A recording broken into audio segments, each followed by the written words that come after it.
Hello, my fellow geeks. Welcome to another special edition of the Indian App Geek. My name is Vishal Mehra.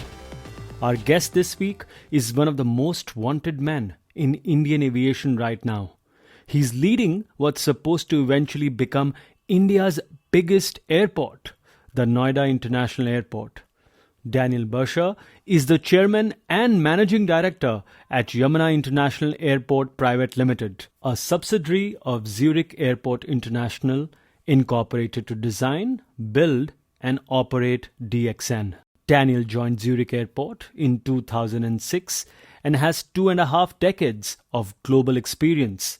Prior to his role as CEO of Zurich Airport International, he was the Chief Operations Officer at the Aeroporto Internacional de Belo Horizonte in Brazil. He was the Director of Operations at Bangalore International Airport as well, and Head of Safety at Zurich Airport before that. He speaks German, Portuguese, French, Italian, and fortunately, he will be speaking with me in English today. Welcome to the Indian App Geek, Daniel. Lovely to host you. Hi, Vishal. Thank you for the invitation. Happy to be here with you tonight. Tell us about your background, Daniel, and how you got into aviation. Yeah, I came from a family of pilots. My father was a pilot for the Swiss military and Swissair, so I got in contact with the aviation already at a young age. Later, I did pilot training up to airline pilot. Had extensions in aerobatics, so and then I joined Zurich Airport about 20 years ago as a safety officer, so in a new role, and from there on many different roles abroad and in Zurich. So here I am today in that project in India. And this is, of course, not your first project in India.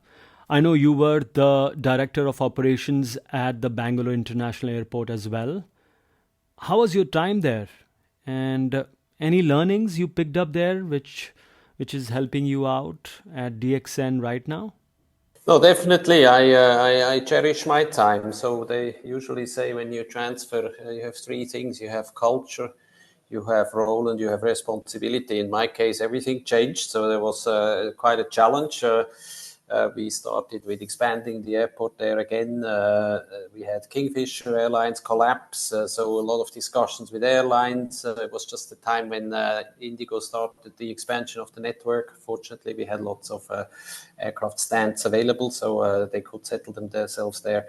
And then, obviously, the way of dealing with the government is something new. I learned a lot there, and as I always say, 80% of my job there was HR and HR-related topics. So dealing with different types of teams, making them very focused, and last but not least, looking at ways how to improve passenger experience. And I think Bangalore is a good example today of an excellent airport. So any learnings that you got from your time at Bangalore International Airport that you can implement now at the Noida International Airport? Well, I would say there's lots of learnings, greenfield. I mean, we can't wait too long for expanding capacity because growth is usually not an issue in India. It's more the supply side. So you have to be on top of that, think about it early, take into consideration all the approvals you need from related government agencies. All of them have their own special requirements. So that's definitely a thing that's difficult and challenging in India. But I think that's what I learned, how to deal with that, and how to deal with the teams and keep them motivated and driving. And I'm going to ask you the billion-dollar question straight away, Daniel. When can we expect regular operations to commence at DXN? Yeah, I can't give you an exact date. So we are in the final stage. So we have applied for the for the aerodrome license. That's being worked on in Delhi in the ministry. We are working closely with the contractor to finish the terminal part.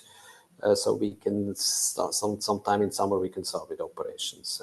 Currently, we're in discussion with the government on specific inauguration and opening dates. I would say planned would be somewhere in the second quarter of this year.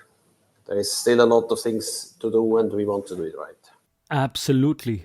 And do you see the cargo operations taking off before the passenger operation? Do you think that's possible? This could be one of the scenarios, yeah. I mean, we have, and we'll talk about it probably a bit later, a strong partner there, and they have been able to do all the infrastructure. Obviously, discussions now with customs is the next step. They have to sort of talk to their operators, freight forwarders, the whole ecosystem. But given that the infrastructure is a bit more advanced and that the airside infrastructure is basically finished, that could be a scenario. Daniel, how do you envision DXN complementing Delhi International Airport in terms of traffic management and airspace utilization? And do you see these airports also competing at some level? We always, when we looked at this project in 2019, we looked at, obviously, the first thing you do is look at the traffic demand. Always when there are second airports, there is a question. So all the studies that we've seen predict traffic demand in NCR or even a bit expanded area of up to 300 million, 250 to 300 million passengers over the next 40 years. So I don't have a doubt that there is enough demand. We have developed this airport as a let's say a complementary facility. This is not to substitute the Indira Gandhi International Airport. That's the main airport.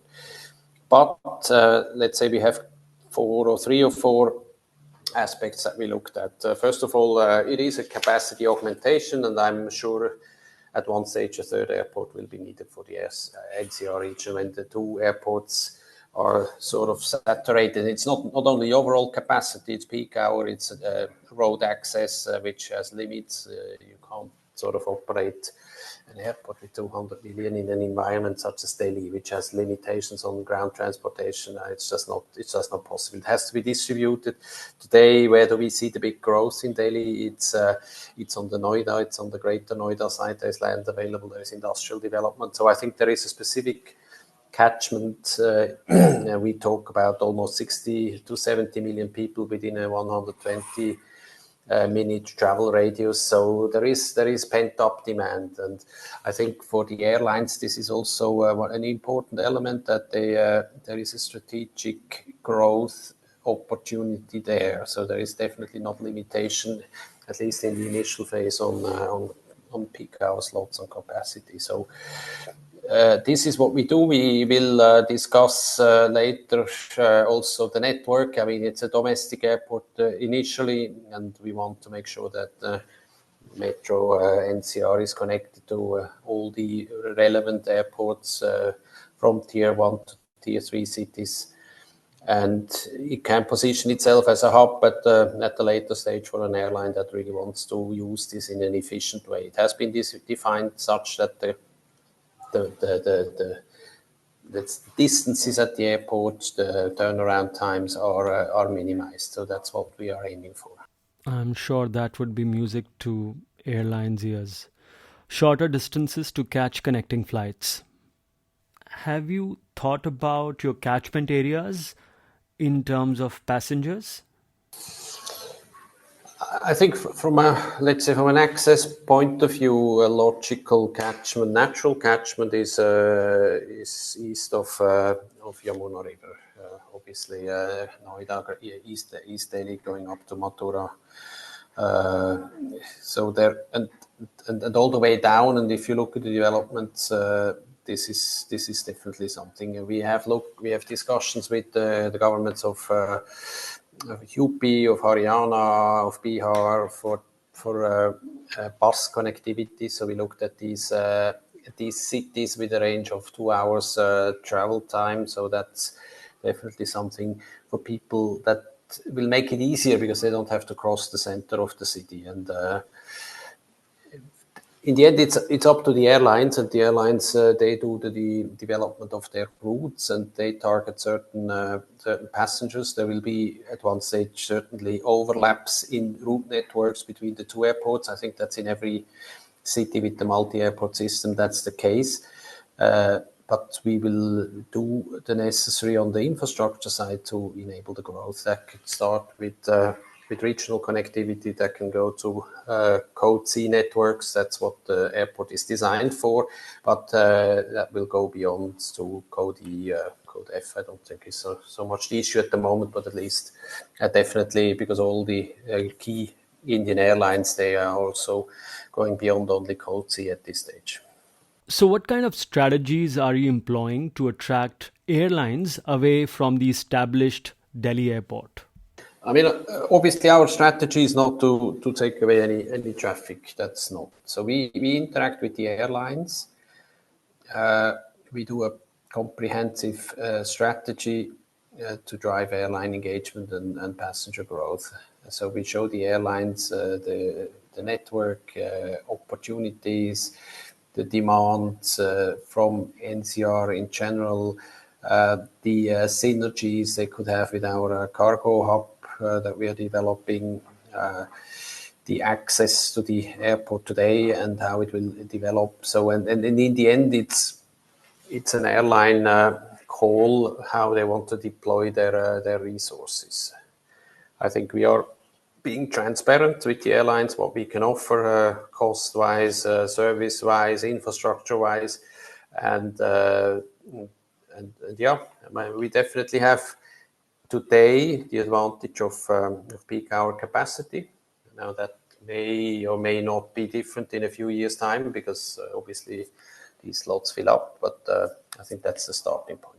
I think with NMI in Mumbai and DXN in the north, there certainly can be a lot more peak hour capacity in these regions for the airlines, which they will appreciate. You were just talking about passenger services. What kind of unique features can one expect at the airport when it opens? Maybe I can mention some. In the end, this is an airport with runways, with terminals, with boarding bridges, with check-in areas. So that basic model is not changing. So that's what I think we can't expect anything different there. But we have made a lot of effort to provide a cutting-edge digital platform so we can connect passengers across all digital channels, providing information, flight details, airport navigation, and more.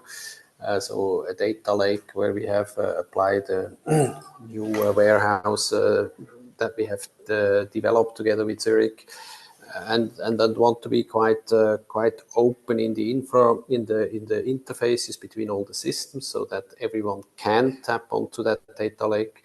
Yeah, we have this in the contracts with all the partners that we have there. So let's say legacy IT systems should not be the issue or should not be the hindrance to sharing information. So we will use this on the commercial side, on the operational side, on the maintenance side, from reactive, let's say, analytics to what has gone wrong, up to planning and predictive trends to show, okay, how do we plan maintenance in future? How can we optimize turnaround? So I think that's one of the areas.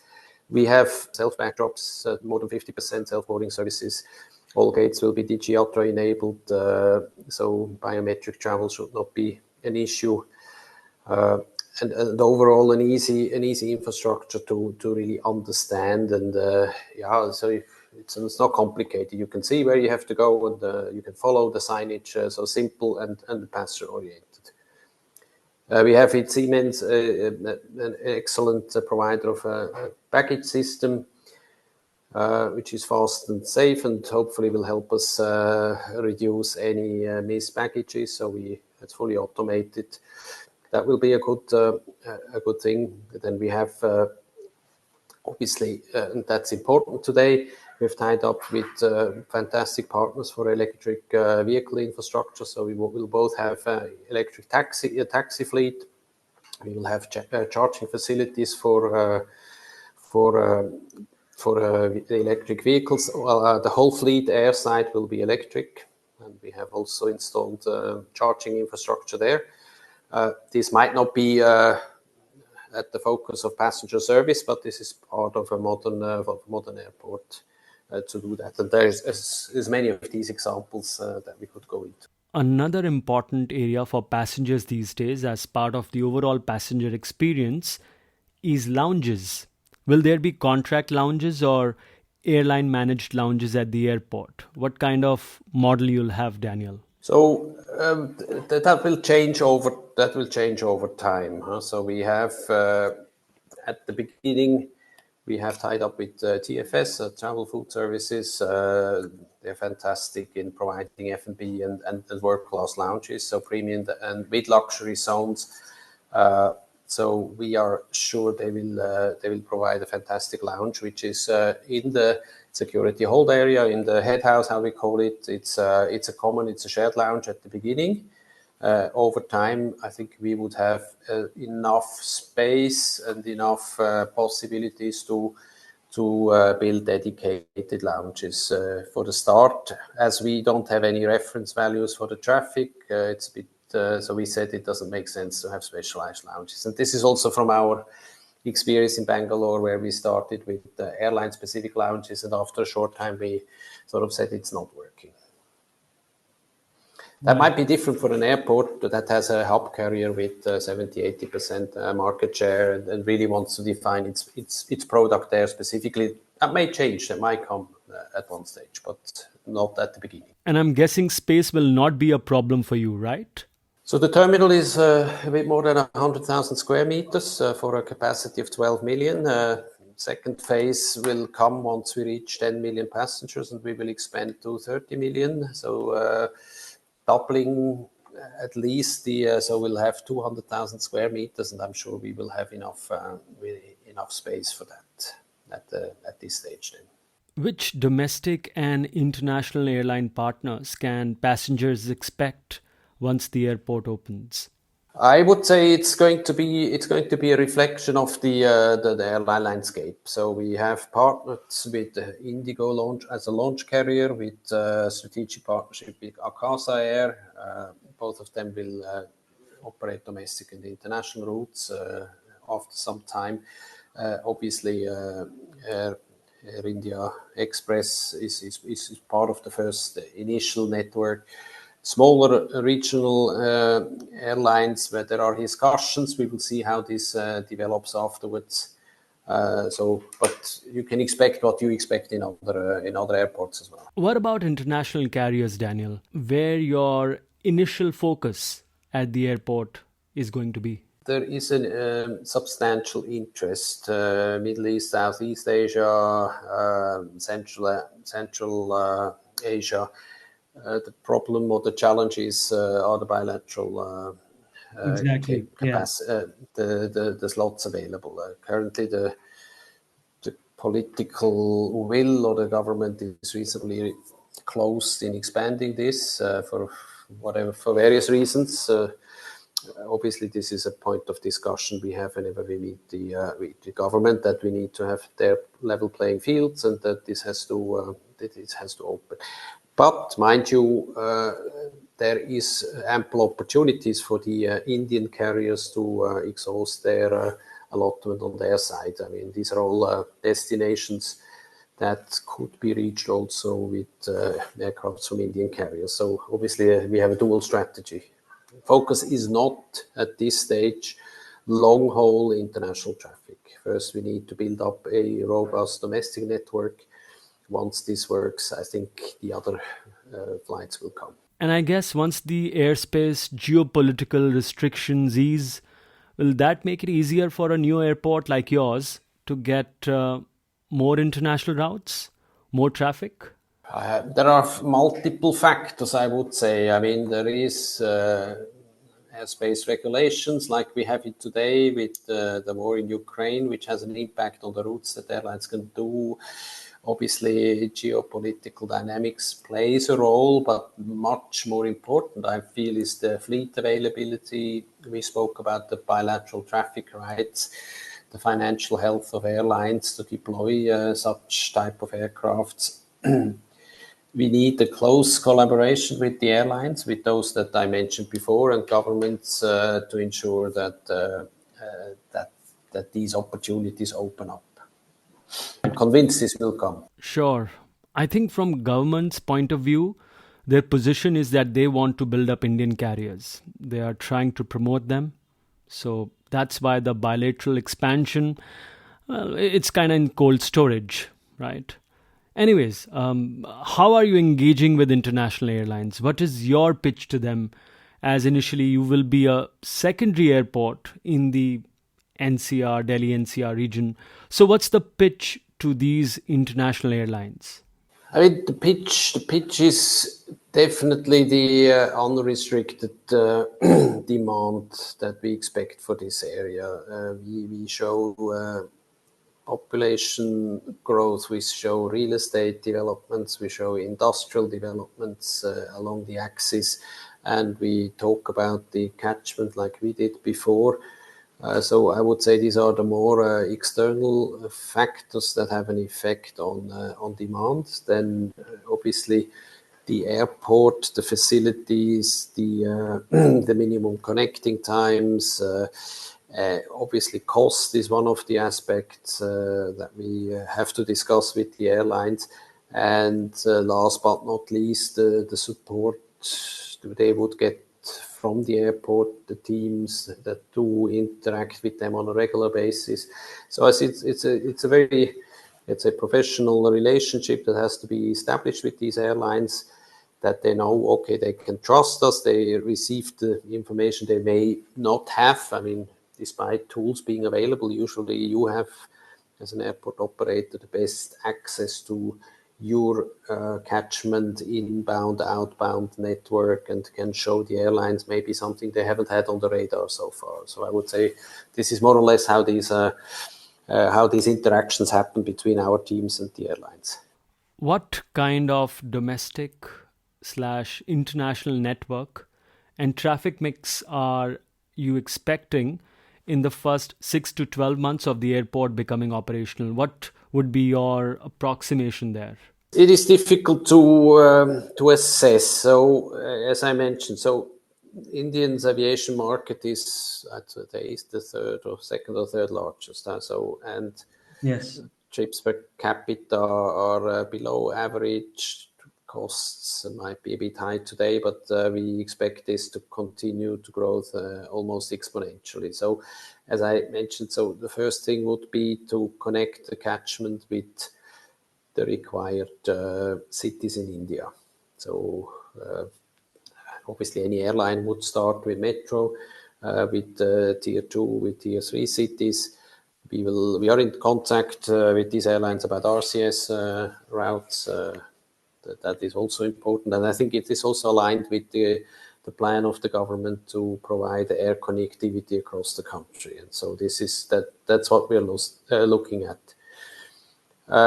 Internationally, the catchment has high demand for Middle East and Southeast Asia. So these destinations will then probably follow shortly afterwards with initial flights, all subject to bilateral traffic rights. Our assessment now, because it's shifting a bit, but for the first full year, probably around 6 million passengers. That is one of the. But I'm a bit hesitant to make a clear projection, because if I look at the aircraft orders, if I look at the slot requests we have already received, these figures could be much higher than in a short time. You were just talking about the initial focus being on the domestic side of the operation. Can we expect new routes out of North India via DXN, routes which are currently not served by Delhi? Or do you think initially it will be more metro traffic and maybe unserved cities would be added later on? I mean, in the initial phase, it is our objective to make Noida a viable airport for the airlines. And the airlines would need to decide in their pricing strategy, in their slot availability. So what kind of flights can I put at what time? And we don't take too much influence on that, because that's in the end the airline business. I would say at the second stage, where we see, okay, these are opportunities, northwest, northeast, unserved destinations, east, southeast. So all these things we will look at. I don't expect airlines to start with in their exotic destinations that have not been used so far or have not so far connected Delhi, but where there is pent-up demand at specific times. So that's my estimation. On similar lines, how do you plan to support regional airlines? We had Manoj Chako, the CEO of Fly 91, on the podcast few weeks back, and he mentioned how so many airports do not have the right kind of facilities and support for regional airlines. There's this myth that ATRs take longer to disembark and load passengers. What's your take on supporting regional airlines at DXN? I mean, obviously, this is a public airport and open to everyone. It is definitely our interest, and regional airline they play a crucial role in connecting remote and unserved routes across India. That will be in our interest. You know that probably that RCS schemes is a way of the government to provide these routes. It has an impact commercially for the airport, so we're not allowed to levy user fees. So we have to compensate that with commercial revenue. So on one side, it's important to have it, and it will also help the airlines to provide passenger for other flights across India. So in a hub and spoke model, let's say on a domestic front, we will definitely support all airlines that come and want to make use of the airport. And as long as there is no slot shortage, I don't see a reason why we shouldn't entertain that. You manage Zurich International Airport and several airports in South America. Would that help in the initial network mix, Daniel? Maybe something like Zurich in the initial international phase? Let's say it like this: it's always nice that when you can fly directly to Zurich from the airports that you that you build and you manage. As far as we know the markets, I mean, there has been expansion in capacity since Air India has started flying again to Zurich after, I don't know, about 25 years. I am sure there will be additional demand at different times of the day. We know also that Indigo has started with flights to Europe, to various destinations. So I expect a discussion on a connection to Switzerland at one stage to happen.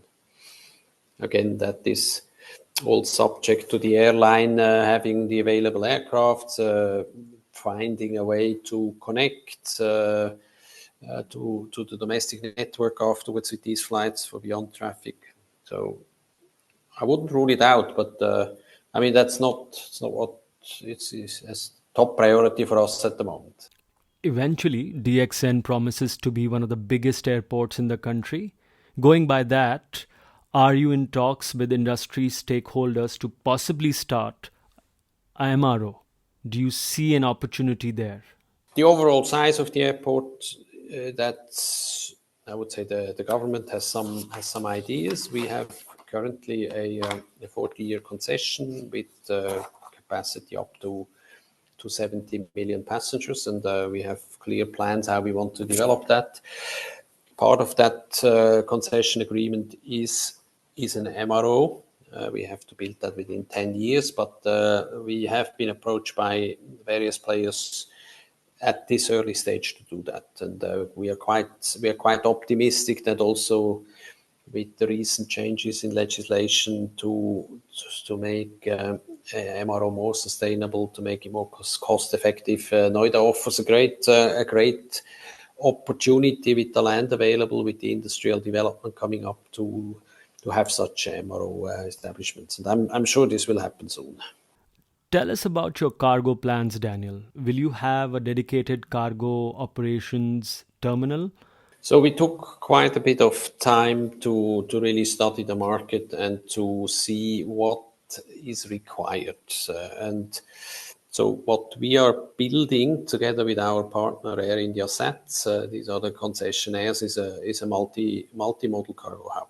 So what does that mean? That is a traditional cargo terminal. That's also the initial part that we will start with.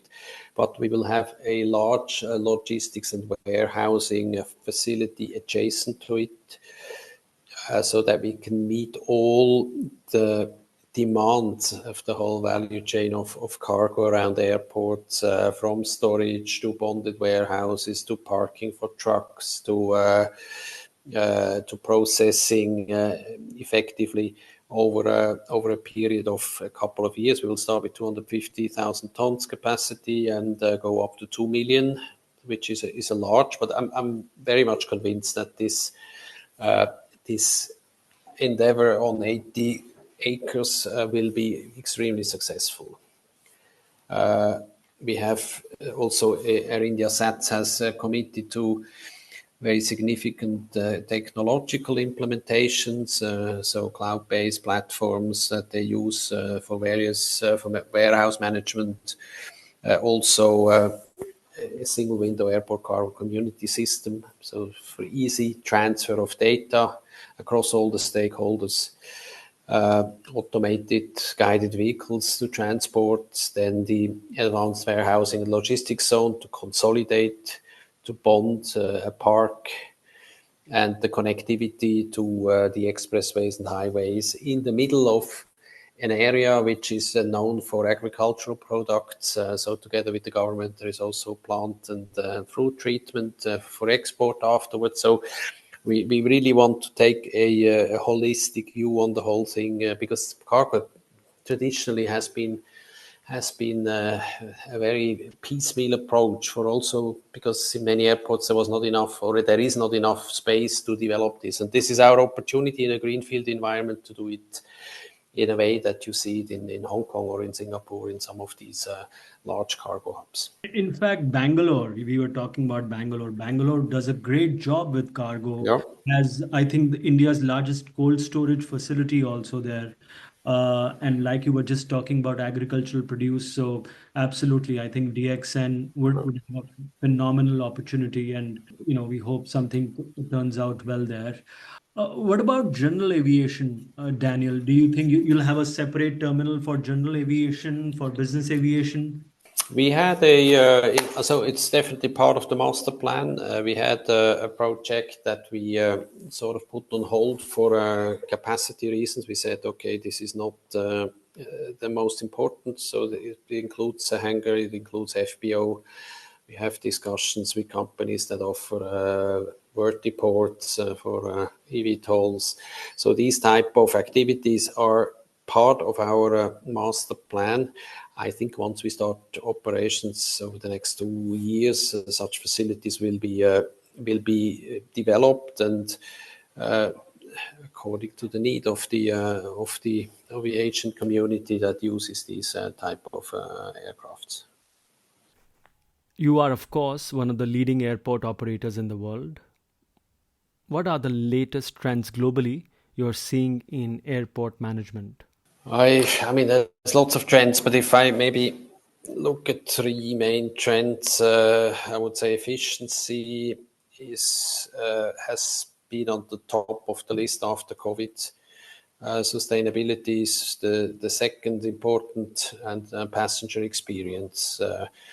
And on top or across all of this, there is a huge push to include artificial intelligence to support processes, to streamline, to, as I mentioned before in some of the examples, to predict, to include all the data that is being collected every day, but is not interfaced and is sort of remaining in silos to connect this. I think this goes across, and we have an innovation team already in this stage. We look at innovation projects, and we started with our company, so to make start with a modern paperless company with digitalized processes, and we will definitely across over the next couple of months apply that to passenger passenger aspects as well. And then net zero, I mentioned sustainability. So it is our firm objective to be net zero, carbon neutral in 2030 without only compensating it. I mean, there is other airports that claim that they are, but that's more with compensation. So we have signed up power purchase agreements, and we will establish a wind farm and a solar plant. We do interact with the local communities to have a waste to fuel or a waste to gas facility at the airport at one stage. Obviously, water collection and reusing water to be self-sustaining will be another important point on that journey. So there is no way around it. So we have to do what we can. Obviously, if there is something which we can do to support the airlines on the sustainable fuel side, then we will do whatever is possible. What kind of aeronautical and non-aero revenue mix are you expecting in the first couple of years, Daniel? Traditional user development fees. So these are the main revenues on the aeronautical side. We have obviously landing parking fees. This is all regulated, and the discussions with the regulator are going on. Then obviously we have the, let's say, traditional non-aero part, which is F&B and retail. These are the services linked to passengers. We also have obviously concessions that we have given out. We spoke about some of them. So this is the cargo, this is the fuel farm, this is catering, this is ground handling, many of them. So this is part of the, let's say, of the partly aeronautical, but also partly non-aeronautical till. Then I think we have real estate available that we can develop within certain limits. This is the next phase of development that we will look into this. One of the ventures is already there. That's a hotel which is being built by Rosiat. Will open start of next year. So first element of this AeroCity development that we are planning to do over the next 5 to 10 years maximum. From a retail point of view, what kind of retail mix, what kind of stores can we expect at the airport? What has been your consideration in selecting that? I think there is always, we always say there's three elements. So we have convenience, that's part of it.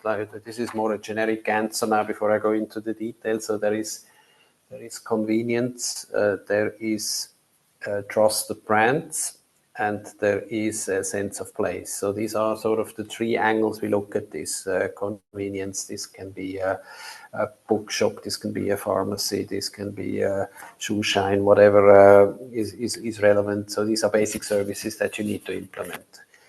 Then what is a fact is that people like to see some trusted brands in airports. So this can be some kind of international fast food chains. It can also be, let's say for us, Haldiram's will be one of the key anchor stores. This is, I wouldn't say fast food, but this is sort of something that is known. That's a trusted brand in India, which has grown considerably. And then obviously there is the sense of place. So we are in Uttar Pradesh. We want to showcase local culture, heritage, food to a large extent. So we will have a couple of these outlets that you will see there. Jewelry will be part of it, and we've tied up with very interesting partners. So I mentioned TFS before for F&B. We also are working and will work together with Ex-Dufry.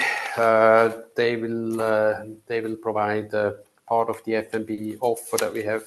HMS Host is very well known here in India. They will offer something for duty free. We have chosen Heinemann and the PwC forwarders here. So you will see many of these things across restaurants. So maybe a particular highlight will be Braczki Galian, unique, very vegetarian restaurant concept, which we have developed specifically for Noida. Dish is inspired by cities around Vrindavan, Mathura, sweets and vegetarian options. So I think we will cater for everyone. Needs are different, but so we'll have to see that we can incorporate all of this. Many airports run after Skytrax ratings. I certainly know a few. What are your thoughts on it, Daniel? Do you see passengers caring about all of that? I mean, if I'm flying to Sydney from Delhi, I have no other option presently but to take a flight from Delhi International Airport. So, what's your take as an airport operator? I've got let's say, a split relationship with these. Obviously, it's for the team motivating. It's great to showcase an award there. What is more valuable, and there I see the big merit, not so much in Skytrax, but more in ACI ASQ, which is the most widely applied worldwide measure. Because it systematically looks at different touch points in the passenger's service, and you get feedback from the passenger, even though how much can you say if you say oh, this is a 4, this is a 3, but at least you have a trend. You see, okay, overall the perception of your infrastructure, of your services is constant, is going up, is going down. A lot has to do with how much you invest, what was there before, how the infrastructure looks like. More important are the comments that we get from passengers. And I mentioned earlier in the interview this data lake, this data warehouse. So we will have a large number of feedback starting from Google comments that you have for restaurants, for surveys, for postings in social media that we will capture. This gives us feedback that we can then discuss with the partners. So the comparison and the trends in these surveys are a good measure to look where you stand. The award as itself doesn't really say too much, and it's geographically and culturally so different how people look at airport services in Europe, in Latin America, and in Asia, that it's not so easy to compare. I mean, this is from my previous experience in these countries. What's keeping you awake at night? What kind of challenges you face as an airport operator? I mean, currently, definitely the progress on the work side, so that we manage this final stretch. The focus of this company will shift from a project organization to an operational company. So we have to be on top of the passenger touch points. There is a lot of things that you can't influence. I'm only pointing at the security process. We have different partners in there. They have different agendas. They have different motivations. In many other airports, you are responsible for this process. You can hire a security agency and you can trim them and train them. Here we have a government partner. They're doing a great job, but it takes a lot of effort to align the expectations and then make the process efficient. So I would say this is definitely one of the headaches and the focus areas. Customs is the other area. When we have international passengers, we want a smooth process, a thorough but smooth process. So this requires a lot of alignment of objectives. Understandably, a government agency has a different objective for their work than the airport operator. So this requires, and you have to be insistent and you have to do it data-driven, you have to be transparent. So this is the feedback, this is the performance. So how can we improve it? I would say these are the key issues. The last point that keeps me awake as well is so we have to be clever in managing the growth. Can either be airports are always either too small or too large. So we need to make this in a clever way without spending extra much of money and have wasted infrastructure.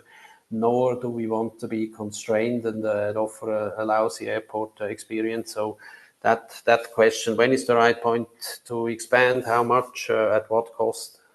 I think that's the next challenge then. It's a good challenge, but it's a challenge. That's actually a great segue to my next question, Daniel. Future expansion plans of DXN. Can you share some more details about the expected phases of development for the airport? How will the airport evolve over the next few years? I mentioned, I think earlier, where we have a contract with the government for 40 years until 2061. The airport will be expanded in steps, so 12, 30, 50, 70 millions. The trigger is usually 80% of that traffic that triggers then the next expansion phase. Obviously, that is the pure aeronautical part. We have to make this in a clever way, an integrated terminal concept that minimizes the way passenger have to move. So we don't want to have too large and too extensive infrastructure because it has to be passenger friendly. We have a constrained land piece, so we have to fit in 2 runways and the whole capacity for 70 million. That will come. There's a huge bulk of additional infrastructure, parking space is maybe an ATC tower, a new one in future then, and last but not least, the real estate development that we said. So this will keep us busy. My final question. Is Zurich Airport looking at other greenfield, brownfield airport projects in the country? There's another round of privatization due.